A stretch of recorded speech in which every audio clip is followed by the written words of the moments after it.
Video start అయిందా? నమస్తే అండి, నా పేరు రామచంద్రారెడ్డి.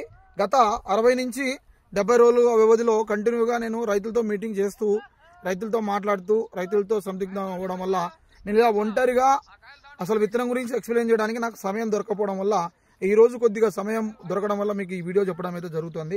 ఏందయ్యా ఈ వీడియో చెప్పడం అంటే, నేను ఏ తోట చూపించట్లేదు, ఏ కాయ చూపించట్లేదు అన్న. ఎందుకంటే ప్రతి రైతుకి నా తోట చూడడానికి వస్తే, ఏదైతే బాలా భీష్మ తోటలు చూడడానికి వస్తున్న రైతుల ప్రతి ఒక్క రైతుకి నేను కంటితో చూసిన విత్తనాన్ని నమ్మండి, చూడండి, కంటితో చూసిన విత్తనాన్ని మాత్రమే సాగు చేయండి, నచ్చితే అని చెప్తున్నా. ఇప్పుడు ప్రస్తుతము మాలాగా చాలా కంపెనీలు తీసుకొచ్చి రైతుకు మా విత్తనం బాగుంది చూడండి అంటారు. ప్రతి కంపెనీ ప్రతి విత్తనాన్ని చూడాలా, రైతు బాధ్యత అదే. ఎందుకంటే మన పొలంలో ఏ విత్తనం రాజు అవ్వాలనేది మనమే నిర్ణయించుకోవాలి. ఏదో ఎవరో చెప్తేనో వేరే వాడి పొలంలో చూస్తేనో కాదు, నీ కంటితో నువ్వు చూసి వెళ్ళి దాన్ని ఎంచుకుంటేనే నీ పొలానికి అది సరిపోతుందా లేదో తెలుస్తుంది.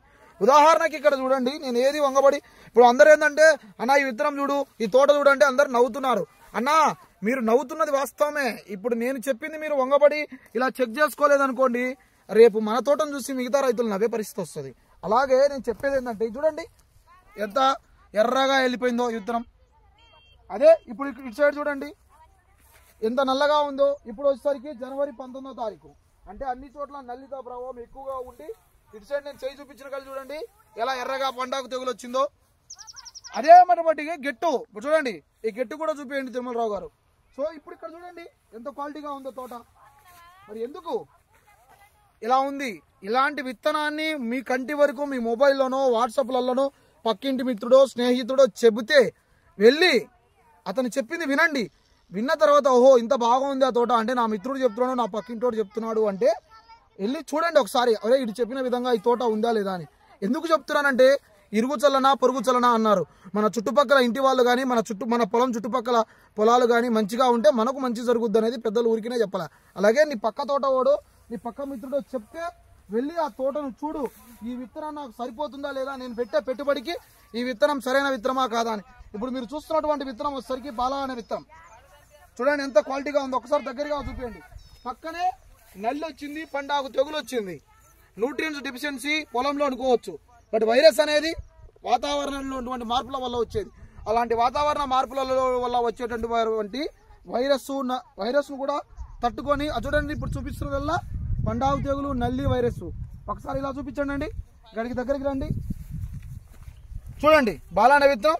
నేనే కాయ చూపాను మీకు, ఓన్లీ చూడండి ఎంత క్వాలిటీగా ఉందో చూడండి. ఇప్పుడు మీరు లైవ్ నడుస్తుంది చూడండి, లైవ్ నుండి వీడియో కూడా తీసుకుంటున్నాం. లైవ్ లో చూడండి జనవరి 19వ తారీఖు. దీని పక్కనే ఇక్కడ చూడండి ఏ విధంగా నల్లి వచ్చిందో, చూడండి ఏ విధంగా నల్లి వచ్చిందో. మరి ఇదే మరి రెండు మిరప తోటలే కదా, ఒకటి ద్రాక్ష తోట ఒకటి యాపిల్ తోట కాదు కదా. మరి ఈ తోటలో ఎందుకు క్వాలిటీ ఉంది ఆలోచించండి అన్న. దయచేసి వెసులుబాటున్న ప్రతి రైతు వెళ్ళి బాలా తోటను చూడండి. ఇక్కడ చూపించండి, వెసులుబాటున్న ప్రతి రైతు బాలా తోడండి. చూడడానికి వెసులుబాటు లేని రైతు సాగు చేసినటువంటి రైతుతో మాట్లాడి నిర్ణయం తీసుకో రైతన్న. దయచేసి మాట్లాడకుండా ఇప్పుడు యూట్యూబ్లలో వస్తారు. ఇప్పుడు యూట్యూబ్లో ఏమంటున్నారంటే, అరే వీడు వంగబడి చూడమన్నా ఇంకోటి చూడమన్నా చూడరు, నా యూట్యూబ్లో చూసి మాత్రం ఇంతరా ఎంచుకుంటారనే ఏర్పడిందలే. మోసం చేసేవాడు ఎక్కడో ఉండరు, మోసం చేసేవాడిని మనమే తయారు చేస్తారు రైతన్న. విత్తనం వరకు ఎవరిని నమ్మకు. దయచేసి నీ కంటితో వెళ్ళి చూసి నిర్ణయం తీసుకో, నీ పొలంలో ఏ విత్తనం రాజైతో. అదే నా సందేహం.